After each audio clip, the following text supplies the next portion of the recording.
Linda, can you see if that's up or not?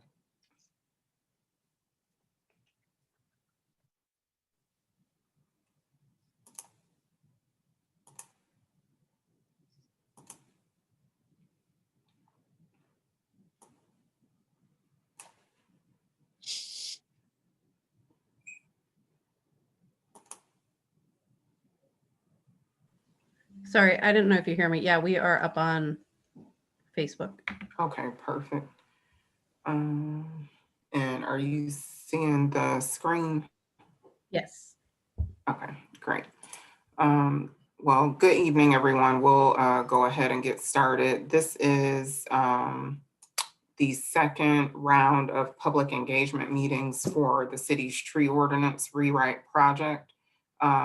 We had meetings last month, and we'll look forward to getting your input again during this round of meetings. I'm going to go through these slides really quickly. There's about 5 or 6 of them, and then we'll open up the public comment section for you to ask any questions or make any general comments. So for this evening, we'll just go over again the purpose of the project and share with you the project website. We'll give a brief recap of the January meetings and also go over what we've heard through the public comment on the project website, and then we'll review next steps. So again, the purpose of this project is to strike a balance with tree canopy management and new development that is occurring in the city. We want to make sure that we're utilizing and improving upon existing efforts that the city has undertaken, and also fostering management of the city's tree canopy programs that are already in place. If you haven't gone to the project website yet, the link is listed there, and you can also access it through the city's community development page on the brookhavenga.gov website. But the project website includes an ideas wall, a virtual forum, an interactive map. All of those items are available for the public to submit comments through. Additionally, there's a community survey that will be posted this coming Monday, March 1st. So if you have not already, please make sure that you're providing comments and submitting the survey there. The website also includes the project timeline and key dates for the project, and covers FAQs related generally to our tree canopy management program. So for the January meetings, we, just as we're doing today, we had a lunchtime and evening meeting. We approximately 15 attendees, 2 meetings, and some of the comments received related to preservation or limiting preservation and trying to find the balance between the 2 ends of the spectrum. Protecting tree stands from canopy down to the soil, really using a holistic approach. Developing a value system to incorporate mid-size or midlife trees, and then also ensuring that we have a strong public engagement component. From the project website, what we've heard so far includes allowing for creative green spaces, including green roofs and walls, making the ordinance more user-friendly, providing more public notification on tree removal approvals, prioritizing preservation of existing trees over sidewalk and other infrastructure installation, and using good examples of tree preservation as a guide for other projects in the city.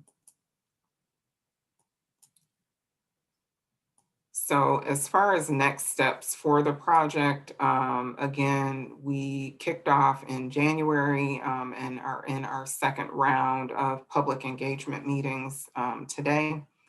The survey closes on Monday, and then we'll move into drafting the ordinance based on the comments received and releasing that draft on April 7th to the public. We'll have a final round of public engagement meetings in April as well, and then move into the adoption phase with Planning Commission and City Council.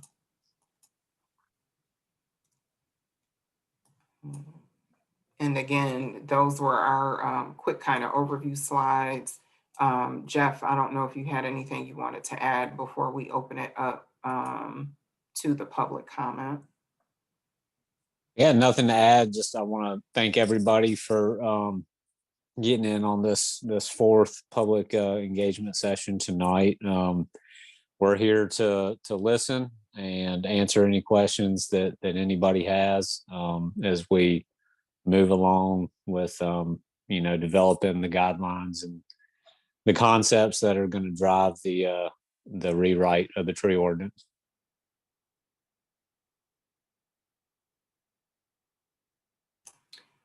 So if there's anyone that has comments or questions, you can use the Q&A feature, the chat feature.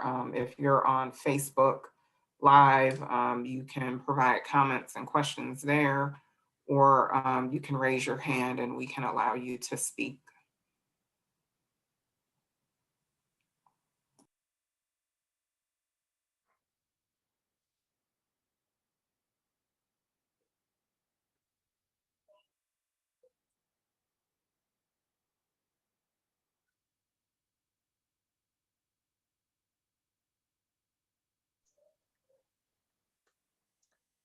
Hi there, can you all hear me? Yes. Yes, okay. My name is Mary Grace Kittrell, and first I just want to say thank you very much for hosting these meetings and allowing the public an opportunity to voice their concerns and also answer questions that we have. I have lived in Brookhaven for several years now, and everyone I know has an opinion on this one way or the other. And so I'm excited that this is happening right now. We recently moved to the Drew Valley area and have noticed that there's a lot of development going on. And it seems like almost every week there is a house that's torn down, a developer comes in and clear cuts the lot or leaves only one tree remaining on the lot. And so my question is that behavior permitted? If it's not permitted, what are the consequences for that behavior? And are those consequences being followed through on in a meaningful way that preserves the canopy? And I'll just say, and I hate admitting this to people, I am an attorney and I find the ordinance difficult to read and understand. And I only tell you I'm an attorney because I think that, I don't know, it lends some credence to that. So I don't know if I'm just not as familiar with this sort of jargon, but I appreciate you answering those questions in any way that you can. Yeah, thanks for the question. You said your name was Mary Grace? Yes. Thank you for the question. That also makes me feel better, and probably India too, because sometimes we make the joke like this feels like litigating some of these sites feels like lawyer work. I mean, because it is complex. It can be. So part of the goal with the rewrite is to simplify the code for everybody, for builders and land developers and homeowners who are trying their best to be compliant with what the code is requiring, in the associated interpretations, but also to, just to clarify what the goals are and what the means are to get there. So to get back to your original question, if you are seeing a house being constructed in Brookhaven, Georgia, I promise you it is permitted. So in terms of the management of the trees on these sites, yes, that's part of plan review. So let's just say, let's use a single family residential lot as the example, which I think is the best example to use because it's the most common type of permit that comes through our system for review. And it's also where the majority of Brookhaven's existing canopy exists, is on single family residential lots. What you're seeing is the manifestation of it's the code, but also it's the way the code is applied. So if you're especially in Drew Valley, a lot of what you see with the new builds is basically just a wide open grass lawn with one or two small, newly planted trees. As long as those lots, which are typically a quarter acre, have 120 tree inches per acre, which obviously translates into 30 tree inches for a new build on a quarter acre lot, they've met the minimum tree density requirement. So that's not a lot, even for a quarter acre lot. 30 inches cumulative of tree.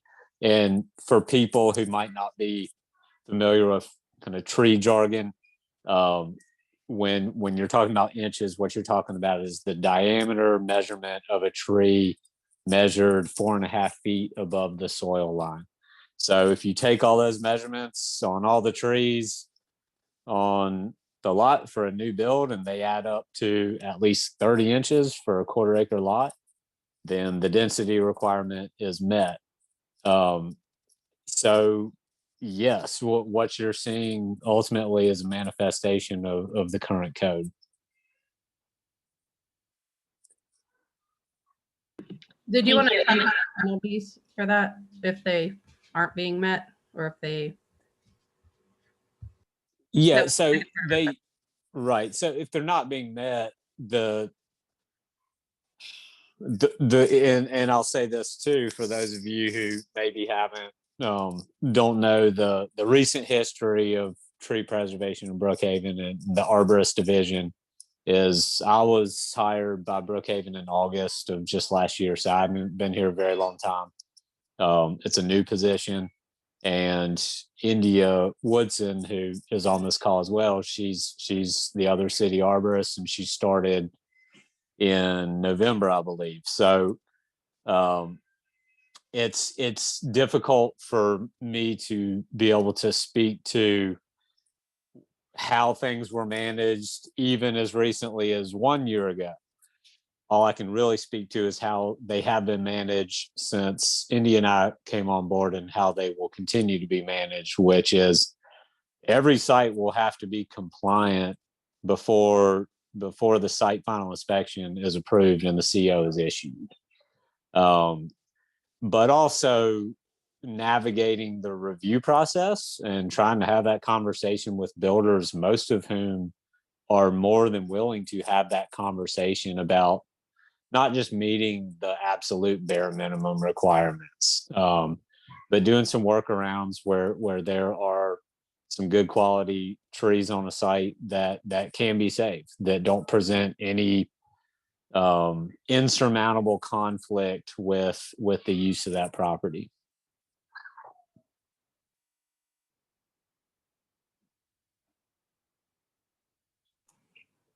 Okay, and let's see.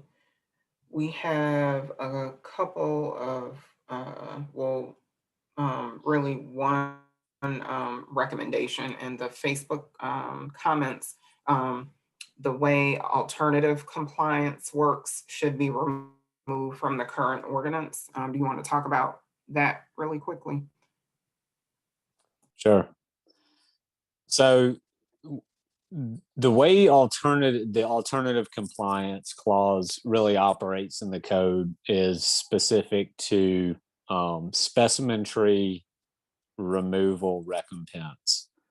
So just in case some people might not be super familiar with the code has a section that's specific to trees that are termed specimen trees. And specimen trees have to meet basically 3 criteria, and they have to meet them all to qualify. And it's based on species, size, and condition. And there are 3 general categories. So like a dogwood, which is just by nature a small tree, dogwoods, redbuds, American hornbeams, trees in that group, if they're 10 inches or above and are in good condition, they qualify as a specimen tree. For your oaks, hickories, beeches, handful of other genera would qualify at 26 inches, and then pines and this is all with the current code, pines, sweet gum, tulip poplar, maybe a few more, sycamore, those genera qualify at 30 inches. So that triggers the specimen tree part of the code, which is if one is removed, the diameter inches are multiplied by 1.5, and that's the total number of what we call specimen inches owed, or specimen tree recompense owed.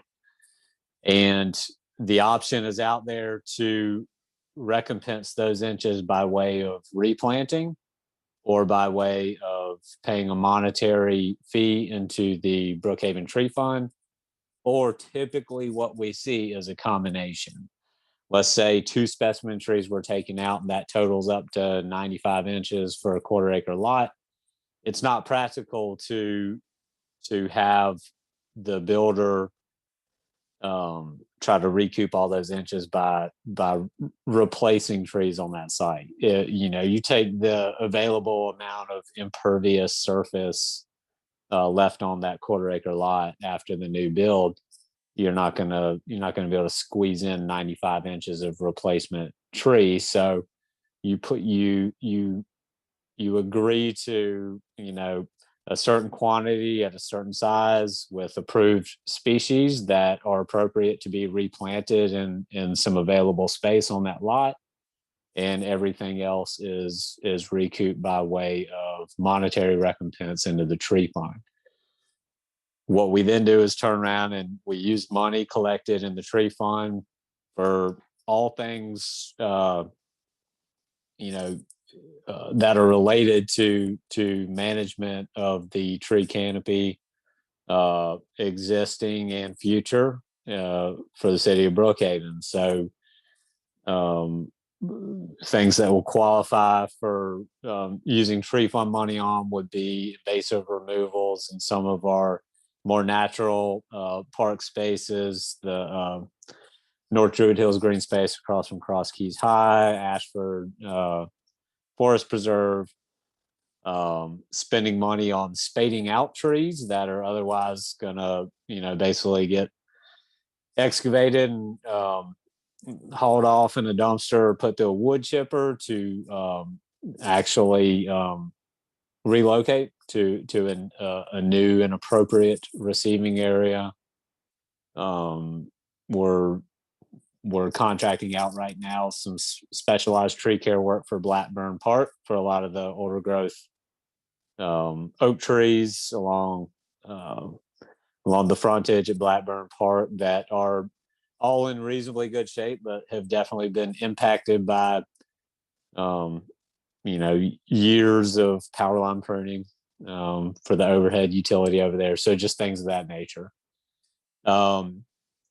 So I know that was a little bit tangential, but where I'm going with that is the alternative compliance really just is triggered by specimen stuff. It doesn't give a builder or a homeowner or a commercial developer the option to just clear cut a lot and not replace any trees on the tail end of the project. It does not allow that. 120 inches per acre is the minimum tree density requirement for all land development, whether it's commercial or single family residential. And the alternative compliance does not create space to just sidestep that.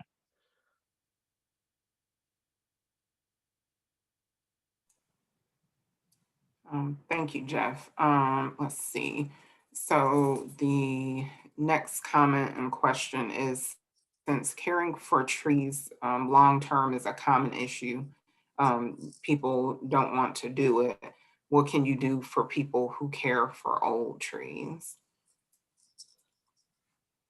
Yeah, that's a great question. I think most people fall kind of in the middle. They're okay with having some, some, if not many trees in their yard. But as those older trees start to just do what trees do what all organisms do, which is go through an aging process. And part of what that process is for trees is to start to selectively shed certain branches. Tree care can go a long way. I don't know if there's a great way to address that by way of a tree ordinance. I think that's ultimately more of something that could be offered by way of just free, educational opportunities, outreach opportunities with the public. Hopefully once COVID is in the rearview mirror, or more or less in the rearview mirror, that could be something we develop, whether it's, a series or, I don't know. I'm sure there's some great ideas out there for how it could be formatted, but if that's a free service that the city could provide, then I think India and whoever else would be more than glad to help kind of steer that and offer our expertise to whoever's willing to just learn about not only the importance of having some good healthy trees in their yard, but what the long-term program should be for managing the trees in your yard. And I think that was definitely one of the reasons that we created Jeff's position, and plan on including in future programming is, again, that public education component for the community. And so making sure that people are aware of the benefits of trees and how they can care for them, and how they can encourage others to do the same. So before we move on from alternative compliance, Mary Grace had a clarifying question. She said, if a quarter-acre lot has 10 mature pine trees or oak trees and a builder wants to build a large house on that lot, can the builder cut down most of the trees if they leave 30 inches remaining? Or do they need to plant new trees even if they leave 30 inches remaining? So that's a good question. I can tell you're a lawyer. So there are a few things at play there. In a general sense, yes, if it's a quarter acre lot, And none of the trees that are removed meet the specimen tree criteria. Let's say they're just under, they're all an inch under, or conditionally, you've got a 33-inch water oak, but it's got a big cavity, or fungal fruiting bodies on the root flare. Those would be conditional disqualifiers. It's not meeting that third criterion. Yes, as long as they preserve 30 inches, that would be good enough. That would be sufficient for, as the code reads now, that would be sufficient to meet the minimum density requirement for a new build. So long as we also have a front yard tree requirement in the code, so long as one of those preserved trees was in the front yard area, preferably within a certain close distance to the street and right-of-way area. And as long as they were all approved species, we don't award credit for invasive tree species like Atlantis and Bradford pear, and basically any tree that has any level of invasive qualities in the Piedmont ecosystems. We do not award credit for any of those species. In fact, we encourage builders and land developers to go ahead and do what needs to be done with all those trees, which is to remove them from the site, preferably following that up with replacing it with something better, whether it's a native or just a well-performing, non-invasive tree that does well in the urban setting. So to answer your question, yes, as long as one of those preserved trees was in the front yard and all of the preserved trees were in good condition and were of approved species, then yes, 30 inches for a quarter acre lot would meet the minimum density requirement.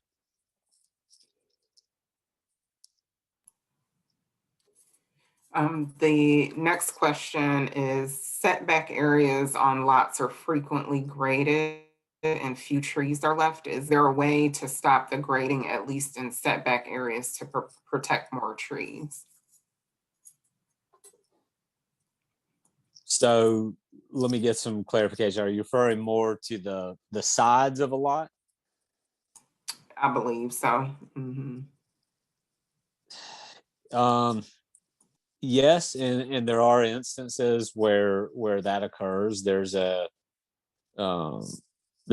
edge tree, or probably more commonly there's a boundary tree, which means it's a tree that's actually on the other side of the property line. It's on an adjacent property whose root plate and root zone extends into the permitting property, and that's what's referred to in the code as a boundary tree. And the way that part of the code works is that if the impact on the permitting property is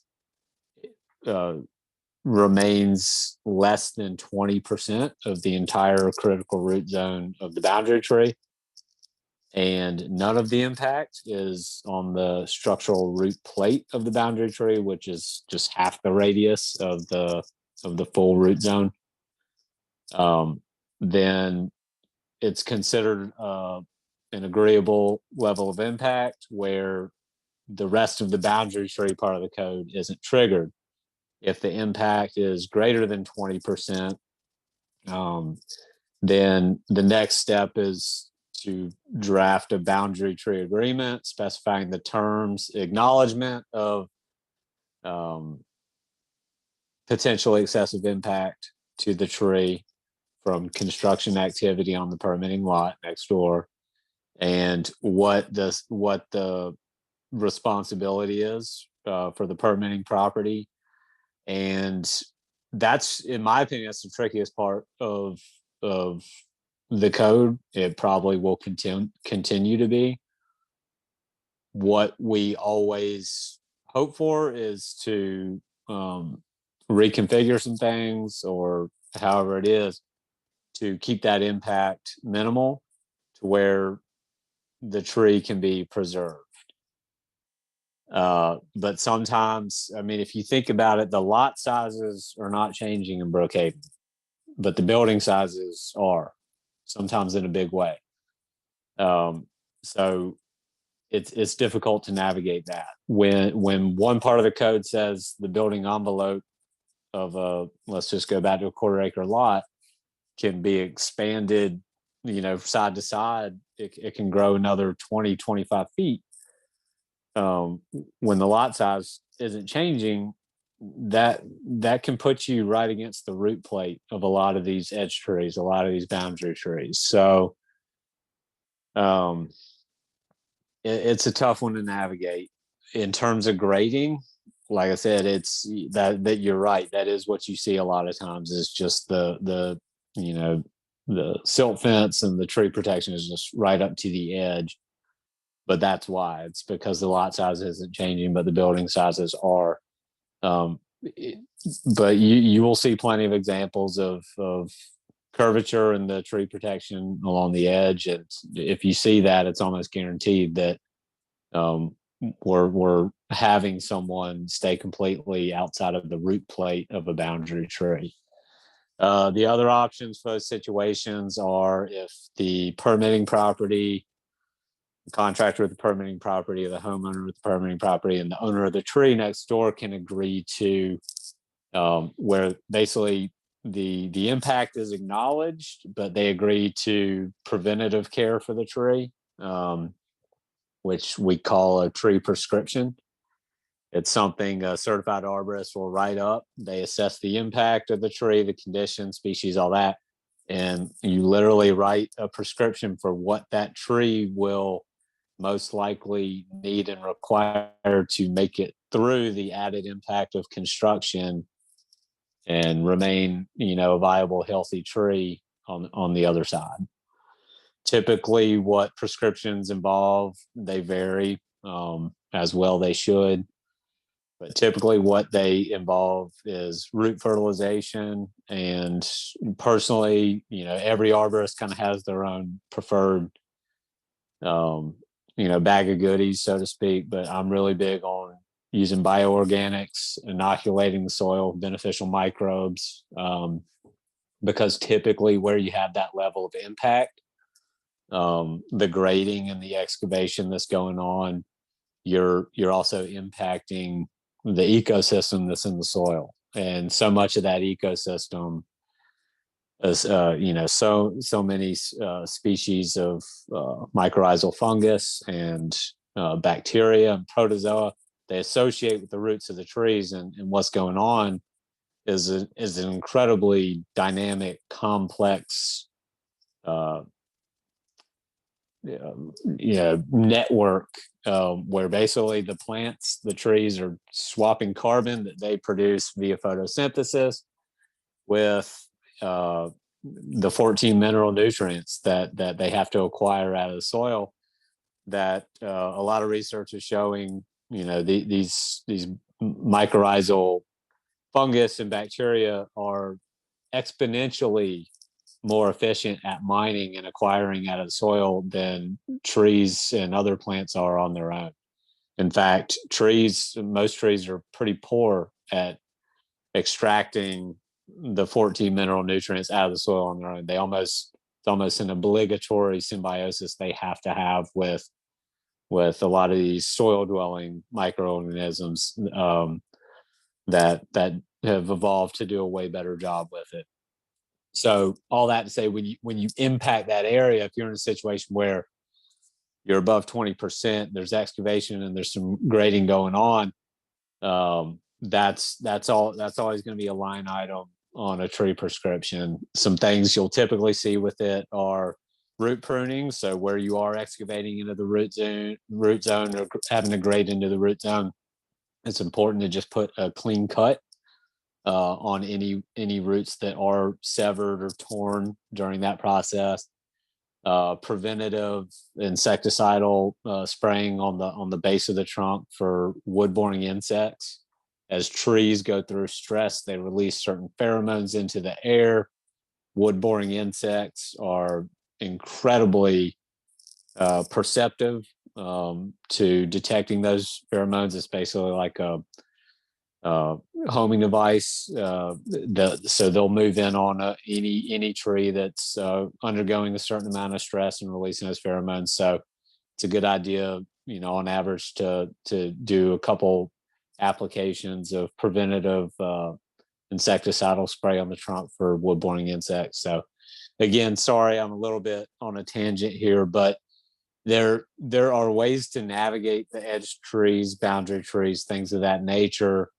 But it's very tricky. It's very tricky. And at the end of the day, you can only go so far before you're limiting constitutional use of one's property. Okay, the next question is, building sidewalks causes many trees to be removed. Our sidewalk ordinance allows for going around trees or bridging over tree roots. Why is the multi-purpose trail on Briarwood Road not using these techniques to protect trees? But yeah, that's a great question. So it my opinion is that it should be more of a priority going forward. A little backstory there: Briarwood is a project that was already full steam ahead before I started, but I know that the sidewalk requirements, whether it's just the 5 foot with the 2 foot beauty strip or the multi-use pathways, they are almost guaranteed to present infrastructural conflicts with right-of-way trees. And I do feel like Brookhaven can improve on the way we navigate that going forward. Root bridging is seems like it's typically not a overburdensome way to preserve some right-of-way trees that are worth preserving. That said, I think it's important to be selective about which trees you're requiring those extra measures for. Right-of-way trees have a tough life. It's about as harsh as environment as you can imagine for your average tree. But I absolutely agree that it should be and will be more commonplace going forward. And just to reference, there's 1, 2, 3. There's been 3 reviews just recently that Indy and I have worked on, of course, coordinating with planning and zoning and public works, where all 3 of those divisions within in-house with Brookhaven, as well as the builders, have been very agreeable to work with us on bridging over some really nice right-of-way trees that that basically everybody agreed should remain part of the streetscape for these sites. So it's I can't speak specifically to Briarwood because I literally did not or have not worked on that project at all. But going forward, it will be something that's always factored in to not just single family residential lots where right-of-way trees are presenting potential conflicts with sidewalk requirements, but also LDPs, also Brookhaven project. And the next one is a comment. I think it was in response to something you mentioned earlier, but require replacement plantings to be native over an understory only. I think the code addresses some of that already. So what specifically is the recommendation is to require that any replacement plantings be native only.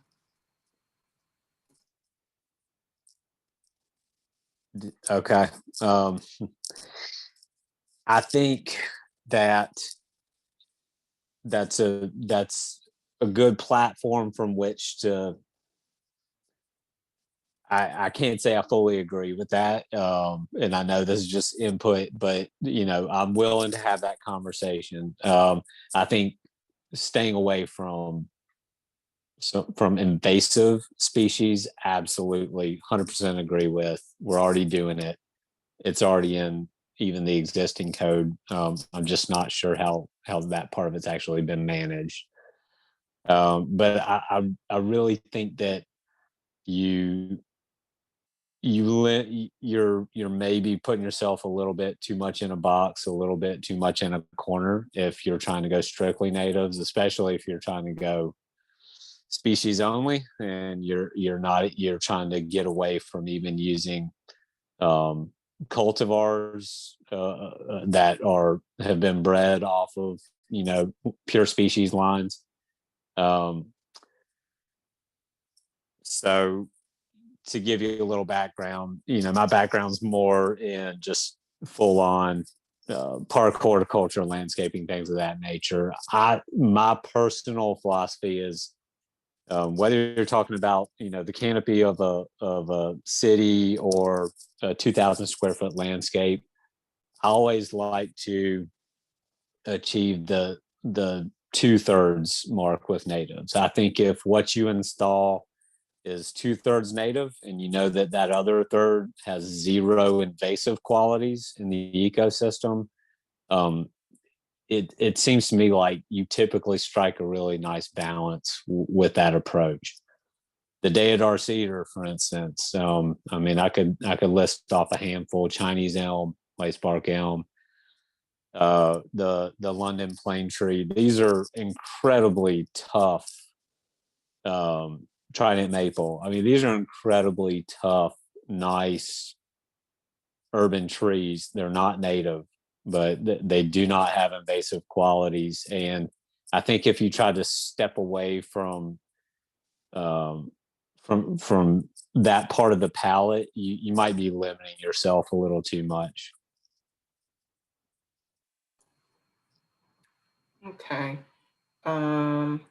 This was a question that came up earlier regarding whether the city is considering a tree conservation commission. And I'll kind of just give the quick response. This time, that was not a consideration. The city's goal has really been to improve our ordinances to the point where they're strong enough that we don't need additional commissions. So the things that we're trying to capture as a part of the tree ordinance rewrite will inherently ensure that we have sufficient oversight based on the comments that we've received from the community to date. So the second part of the question is, are you planning to use the 30% impervious area of the lot identified in the stormwater code as the break point for stormwater detention as your impervious footprint, allowing an additional area of grading, like an extra 5 to 10% or so outside that, for a total of maybe up to 40% limits of disturbance? So for most of the zoning districts, the impervious coverage area is 35%. And I don't know that with the tree ordinance rewrite that we would be looking to change anything related to that or to the stormwater ordinance.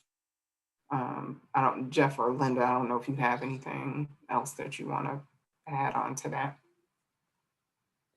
No, I don't have anything.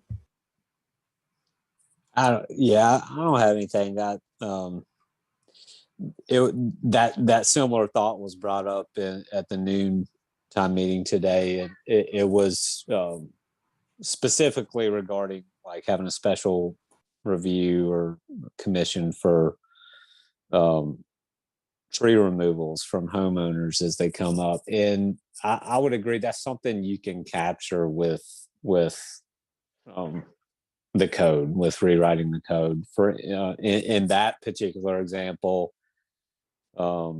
which I didn't say this as part of my answer earlier today, I think you can eliminate unnecessary tree removals, arbitrary tree removals of perfectly live, healthy trees,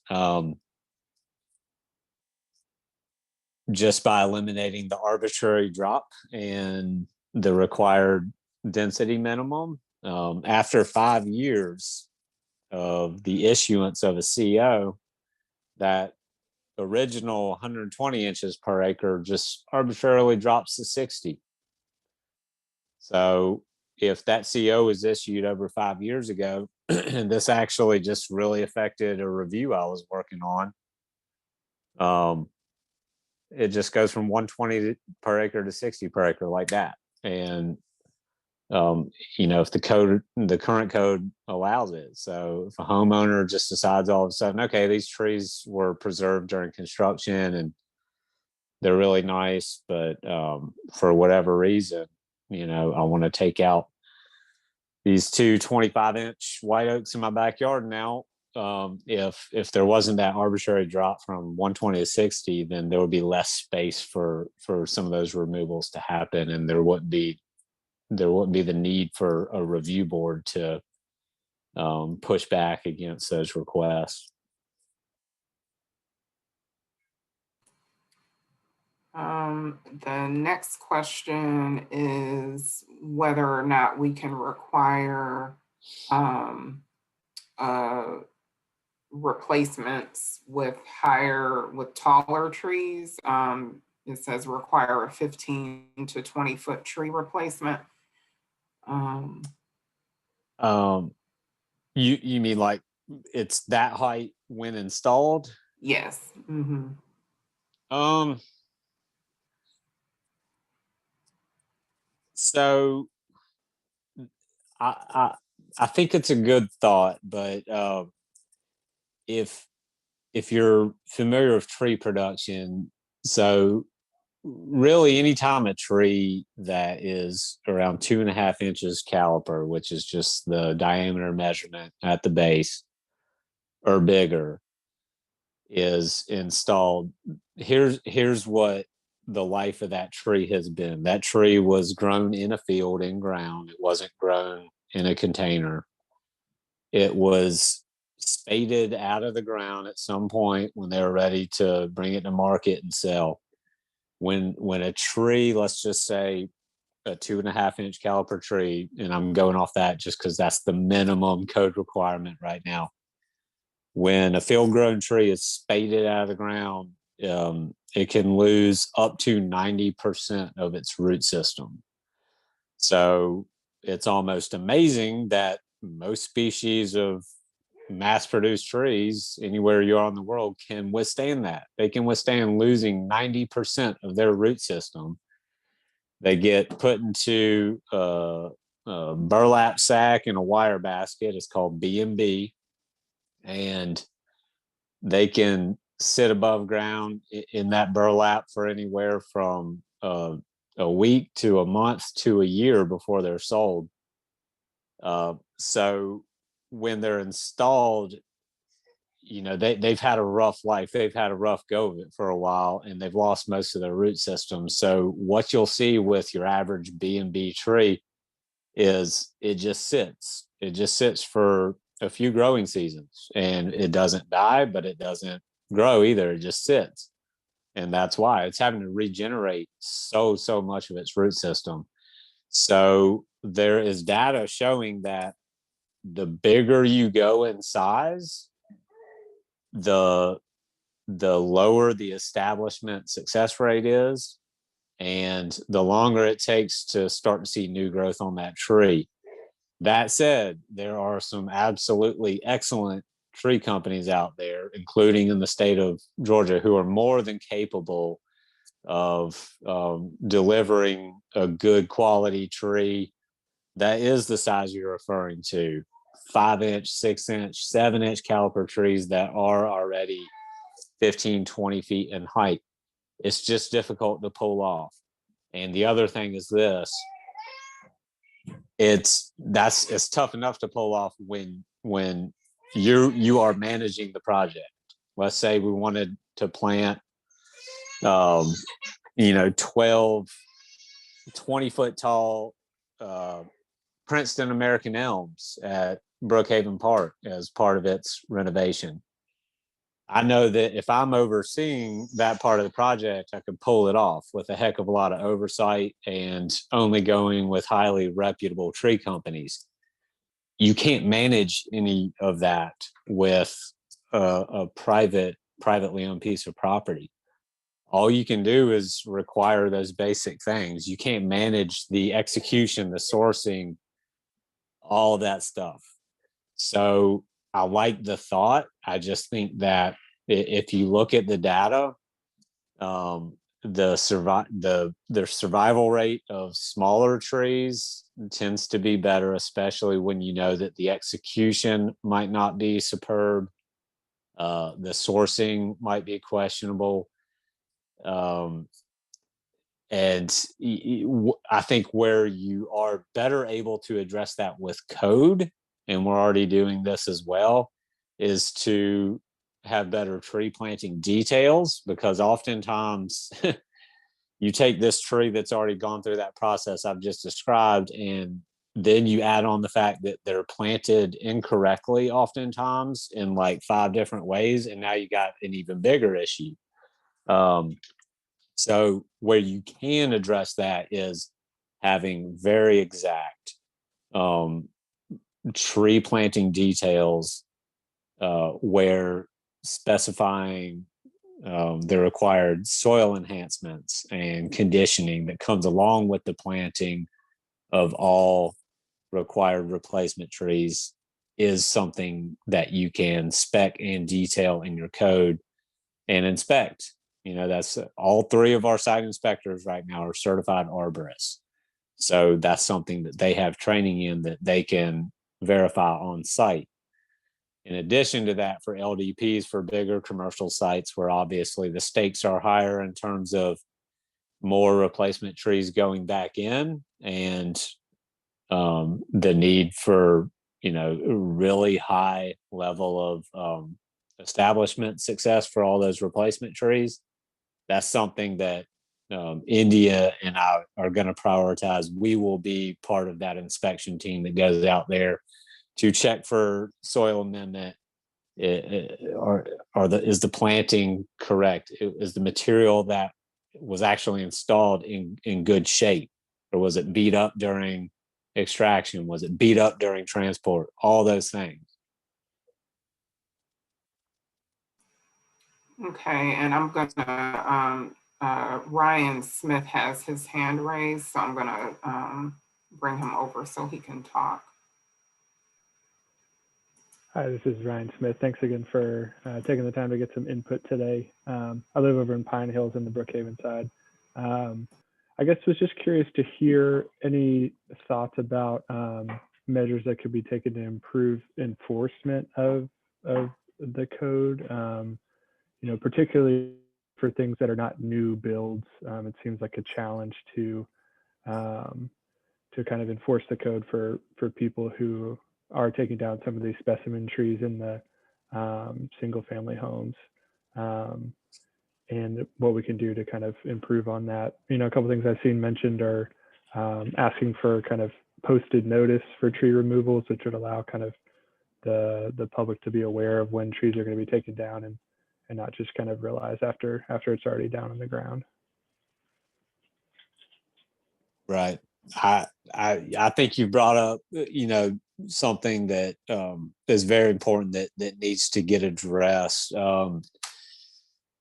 And the idea that you mentioned that was brought up earlier is a great idea. So the way it is now is that when a tree removal contractor shows up to do work in Brookhaven, Georgia, whether they're taking out a 10-inch tree or 2 specimen size trees, they have to have a hard copy of the permit that was issued by the city of Brookhaven, you know, on their person, somewhere where they can provide that to an inspector,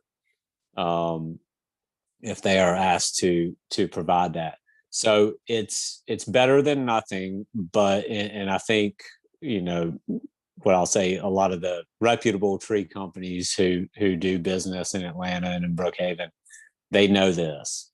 They know that they are not to touch a tree in Brookhaven, Georgia, and many other jurisdictions in the Atlanta area unless they have verified 100% proof that they have been issued a permit directly, or that the property owner has been issued a permit and they're acting on behalf of that property owner.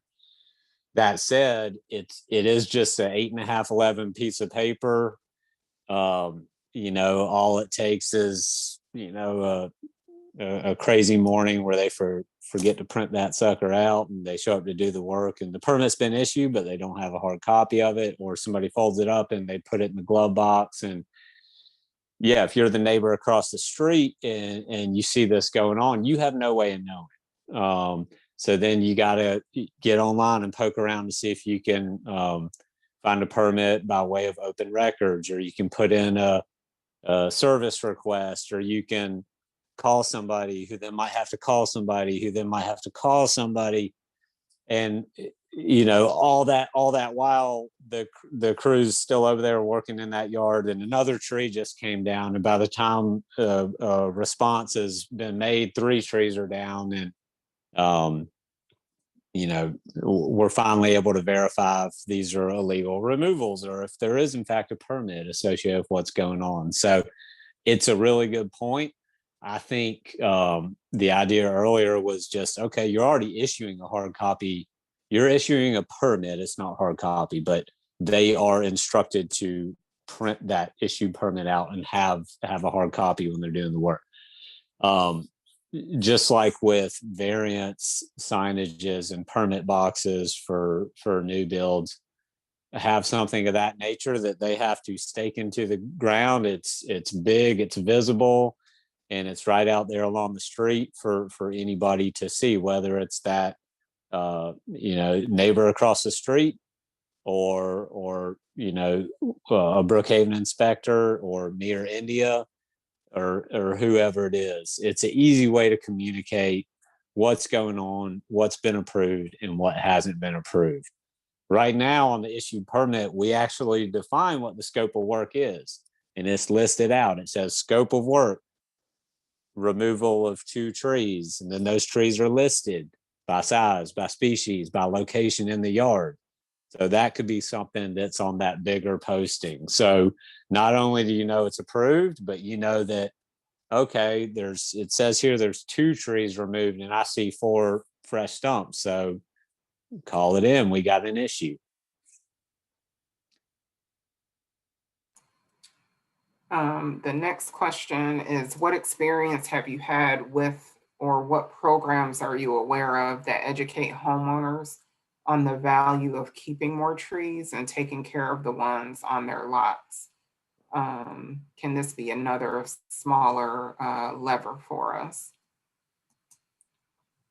Yeah, it's a great question. So handling so with permits that come through our system and are reviewed, you know, you have all your building permits on one side, and that's grading, demolition, all that. And then you just have your tree permits, and the ones over here typically come from developers and builders, but then most of your tree permits are coming from homeowners in Brookhaven, Georgia, right? So Indy and I try our best to just have a real open line of communication. We try to field any questions. So the tree permits are cool in that it's the only type of permit, it's the only dialogue we have where we know pretty much 100% of the time we're speaking with one of our constituents, somebody actually lives in Brookhaven. That said, there are a handful of builders who do a lot of business in Brookhaven who also happen to live in Brookhaven. I want to acknowledge that. But either way, it's there's kind of this it's just a dialogue where they have a general concern, or they're just looking for some input, and to inform their decision making in terms of how they're managing their trees, or if there's one particular tree that's got them concerned for some reason in their yard. And you have a lot of those informal opportunities for educating people about the trees in their yard, and how that relates to kind of the overall canopy in Brookhaven. And one thing I'll say, just as an example, is Indy and I think both would agree there is an incredible amount of stigmatization. I don't know if I said that word right, and misinformation about pine trees. And it's kind of, I don't know, I've never seen it nearly as pronounced as I have in Brookhaven. So those are opportunities to hopefully kind of correct some of that misinformation and dispel some of the, some of the what seems to be driving concerns with pine trees. Oh my gosh, pine trees the next storm is gonna blow 3 pine trees on my house. I just know it. And so to identify, like, I think where am I going with that? I guess what I'm saying is yes, and I think addressing misinformation of trees is a great starting point to outreach and educate people about not only, like you said, the importance of trees, but how to manage them. So it doesn't really, I don't think that's like something that gets addressed in the code, but like I said, it's absolutely, part of what we're wanting to develop and offer in the city over time. Okay, and we have 2 last questions. The first is, my concern about replacement plantings is that it seems like crepe myrtles by the requirement, which doesn't seem like it does much for the canopy. Does the replacement planting consider the impact of the down tree to the canopy?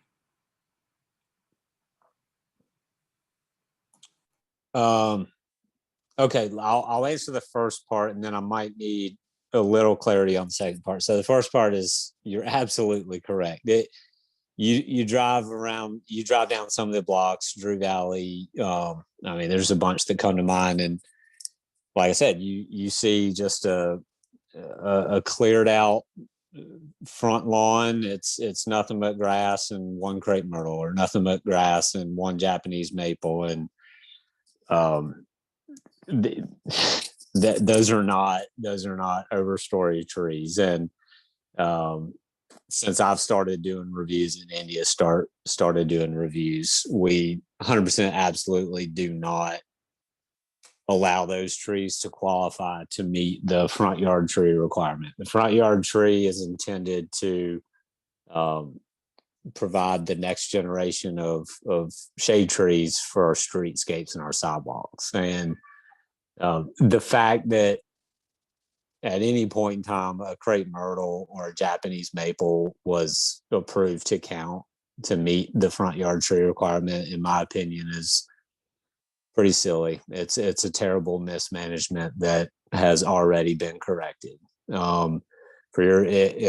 If you've met the bare minimum requirements and it's all you're willing to do, then your front yard tree is going to be a real tree. It's going to be an oak. It's going to be an elm. It's going to be a black gum. It's going to be a real tree that'll actually, provide shade and all the qualities, aesthetic and functional, that only a shade tree, only an overstory species tree actually provides.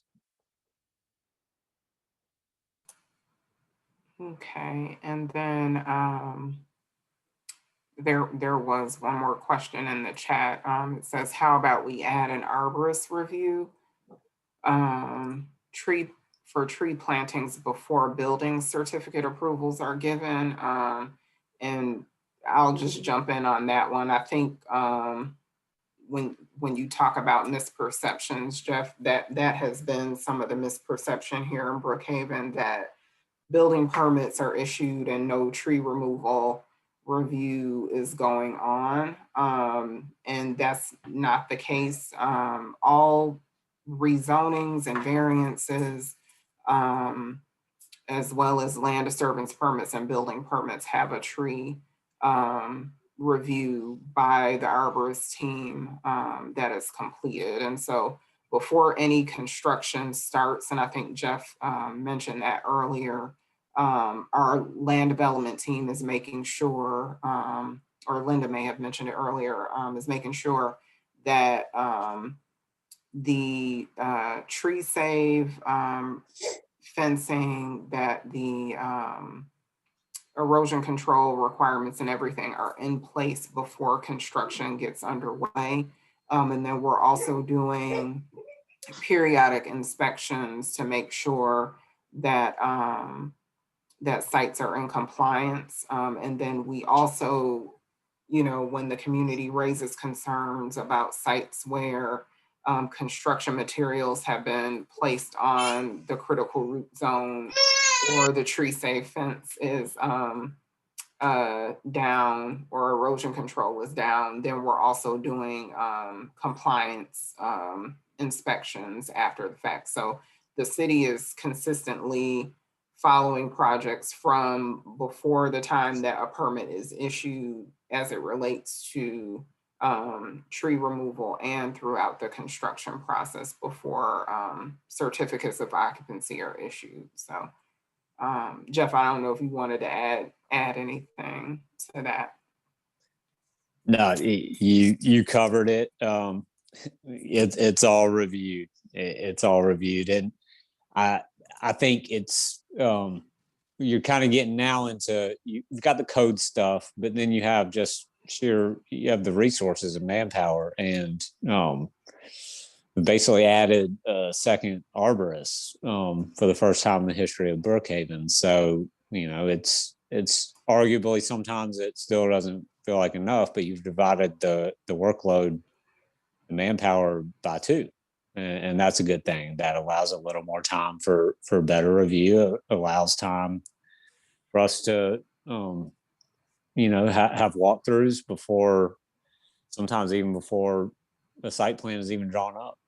And you can get a long way just with doing that. Mm-hmm. And then the last comment that just came in talks about the cost of caring for trees, and how a potential tax credit would work for that. And so I think we had gotten some other comments around incentives and things as it relates to tree preservation. And so I think we can add that to our list of things to review during the rewrite, as far as incentives for tree care as well. I like the idea. Okay, well, it looks like we've gotten all of the chat comments and Q&A and Facebook comments. So we wanted to, again, thank everybody for participating in this process. Please continue to submit your comments through the project website. The community survey will be active until Monday, March 1st. And if you have any questions, please don't hesitate to contact Jeff and the team at trees@brookhavenga.gov. Have a good evening. Patrice, I think one more question just popped. Sorry. Let's see. Thank you for holding. Thank you. You're welcome, Sandy. Have a good evening. Take Thank care. you.